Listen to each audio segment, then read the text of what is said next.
ലോകപ്രശസ്തമാണ് ആറന്മുള വള്ളസദ്യ എന്ന് പറയുന്നത്.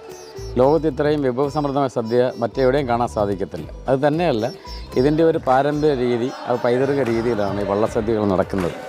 ആറന്മുള ഭഗവാന്റെ ഏറ്റവും വലിയ വഴിപാടാണ് വള്ളസദ്യ. അത് ഉദ്ദിഷ്ട കാര്യത്തിനാണ് വള്ളസദ്യ വഴിപാട് നടത്തുകയും ചെയ്യുന്നത്.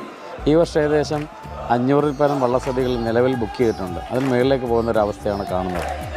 ആറന്മുള വള്ളസദ്യ എന്ന് ഞാൻ പറയുന്നതിലും കൂടുതൽ അനുഭവിച്ചറിയേണ്ട ഒരു വസ്തുത തന്നെയാണ്. കാരണം നമ്മൾ സാധാരണ സദ്യ കഴിക്കാറുണ്ട്. ഇത് വള്ളസദ്യ പറയുമ്പോൾ പള്ളിയോടങ്ങൾ എന്നാണ് ആറന്മുള വള്ളങ്ങളെ പറയുന്നത്. ഭഗവാൻ കുടികൊള്ളുന്നു എന്നാണ് അതിൻ്റെ ഒരു അർത്ഥമായിട്ട് വരുന്നത്. ആറന്മുള ക്ഷേത്രവുമായി ബന്ധപ്പെട്ട 52 പള്ളിയോടങ്ങൾ